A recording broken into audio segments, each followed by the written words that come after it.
Life can be a series of challenges, full of ups and downs that often leave us searching for answers.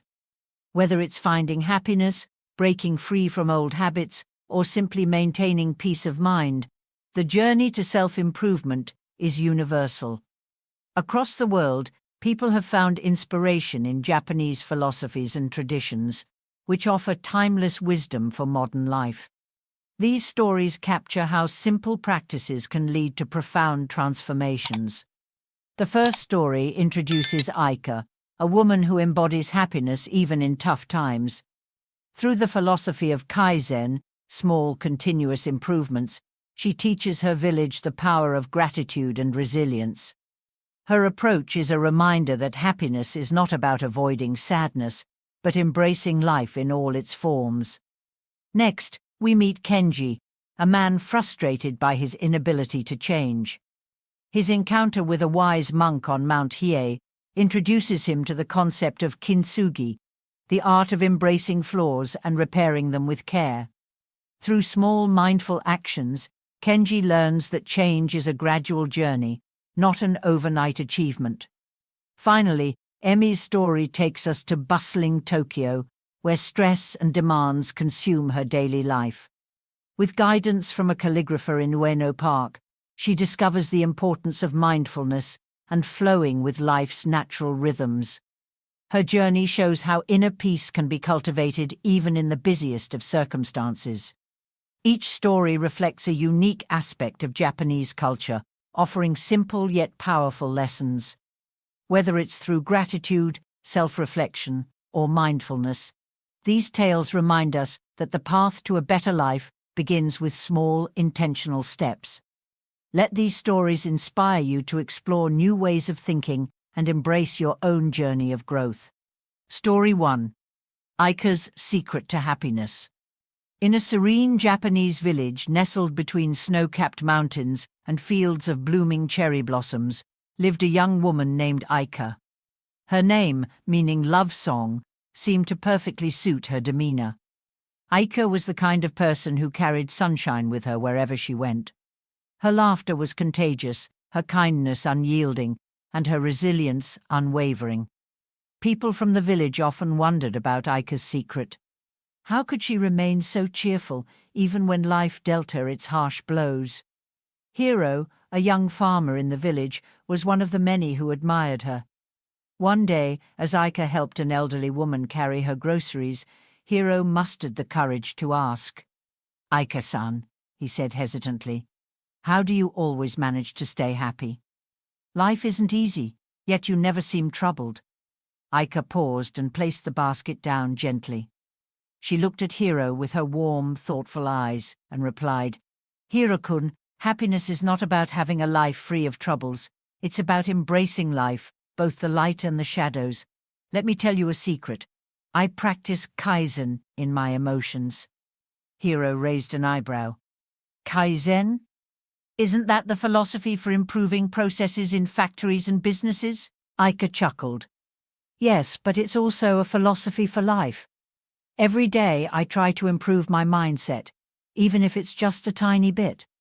If I feel sad or overwhelmed, I don't push those feelings away. Instead, I invite them in, as though they were old friends visiting for tea.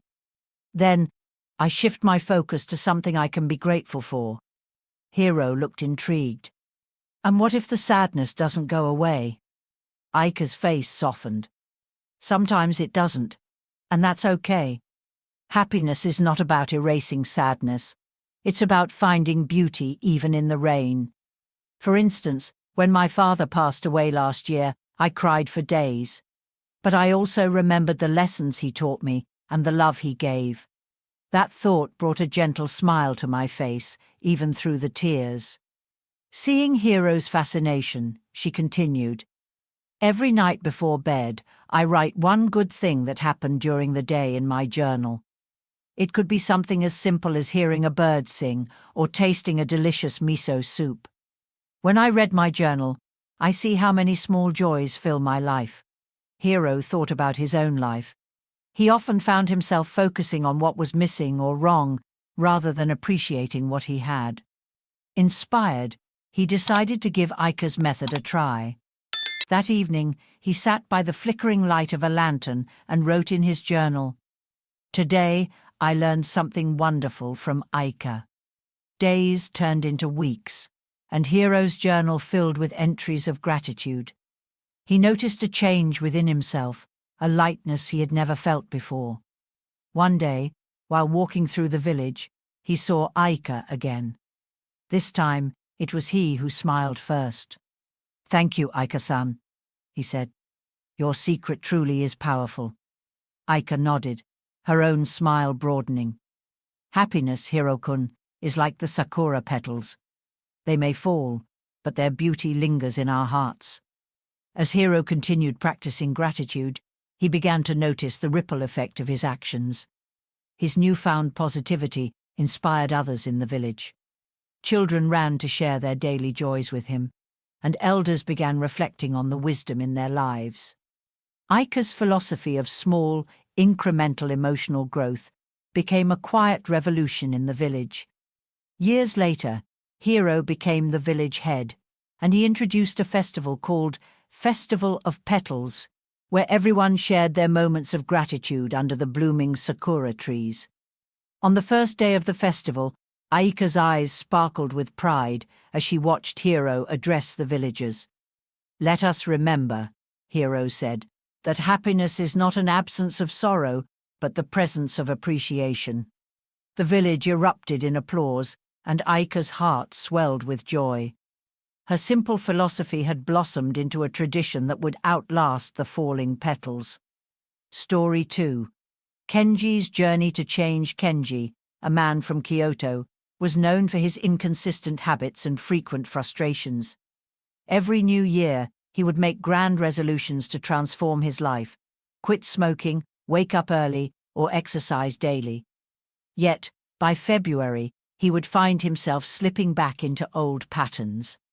Frustrated by his own failures, Kenji began to feel as though change was impossible. One day, during an autumn visit to his family shrine, Kenji overheard his younger cousin mention an old monk, Matsuo, who lived atop Mount Hiei. Matsuo was rumored to have helped people find clarity and purpose in their lives. Intrigued, Kenji decided to make the climb and seek the monk's guidance. The journey up the mountain was challenging. By the time Kenji reached the small weathered temple, he was panting and covered in sweat. He found the elderly monk sitting under a gnarled pine tree, calmly raking fallen leaves into neat patterns. "Matsuo-san," Kenji began, bowing deeply. "I've come to seek your wisdom. I've tried to change my habits many times, but I always fail. What should I do?" The monk looked at him with kind, wise eyes and handed him a cup of steaming green tea. "Before we speak of change," Matsuo said, "learn to hold this cup." Kenji frowned, puzzled, but took the cup carefully in his hands. "What do you mean?" Matsuo smiled. "Life is like this tea. If you hold on too tightly, you will spill it. If you grip too loosely, it will slip from your hands. Balance is key." Kenji nodded, though he still didn't understand fully. Matsuo continued, "Change does not come from grand resolutions. It comes from small, consistent actions. First, understand why you hold on to your habits. What purpose do they serve? Then, replace them with better ones, one step at a time." The monk explained the Japanese philosophy of kintsugi, repairing broken things with gold to make them more beautiful. "Instead of feeling ashamed of your failures," he said, "embrace them and see them as opportunities to grow."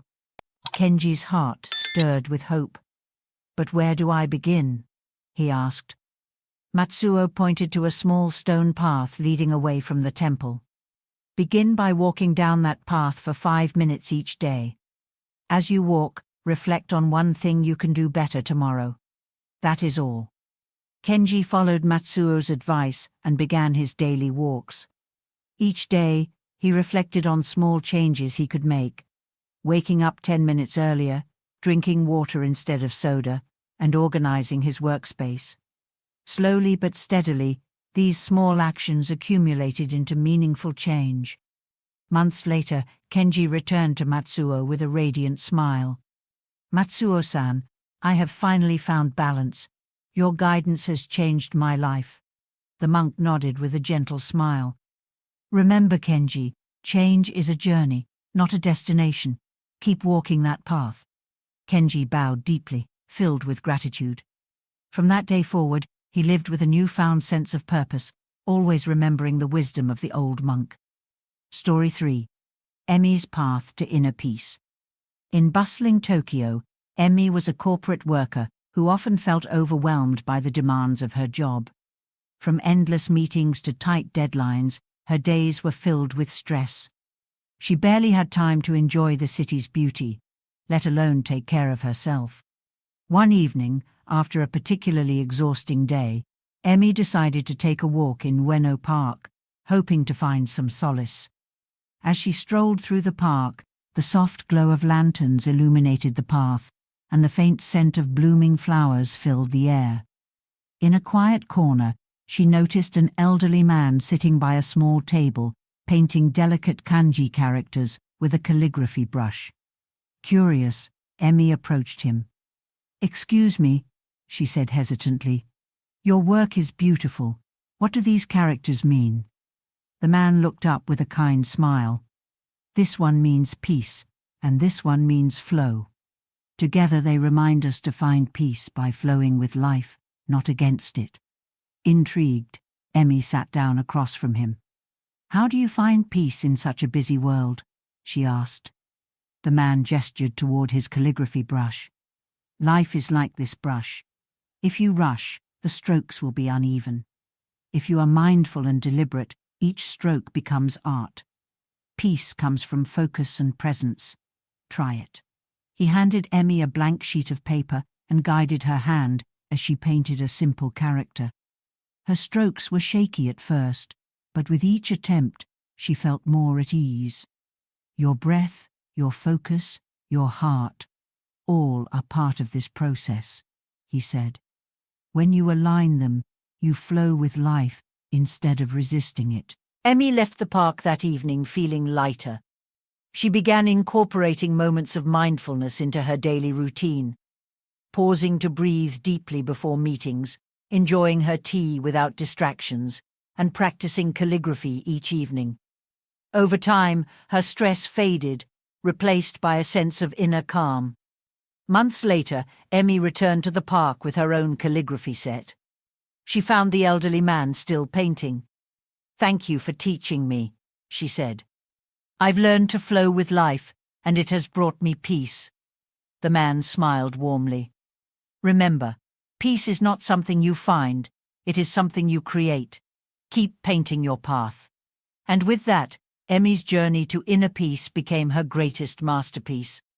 Through the stories of Aika, Kenji, and Emi, we see that life's most profound lessons often come from the simplest practices. Aika's philosophy of gratitude shows us how small, continuous efforts can build lasting happiness. Kenji's transformation teaches the importance of embracing imperfections and taking small, consistent steps toward change. Emi's journey reminds us that mindfulness and living in the moment can create a sense of peace even amidst chaos. These stories are a testament to the power of Japanese traditions and philosophies in guiding us toward a more meaningful and balanced life. Whether it's through practicing gratitude, breaking habits, or embracing mindfulness, there's something here for everyone to reflect on and apply. If these stories resonated with you, consider how you can bring their lessons into your own life. Remember, transformation doesn't require drastic changes. It starts with one small step. If you enjoyed these tales and found value in their messages, don't forget to like, share, and subscribe to our channel. Share these stories with your friends and family, and let's inspire others to take their first step toward happiness, growth, and peace. Thank you for watching.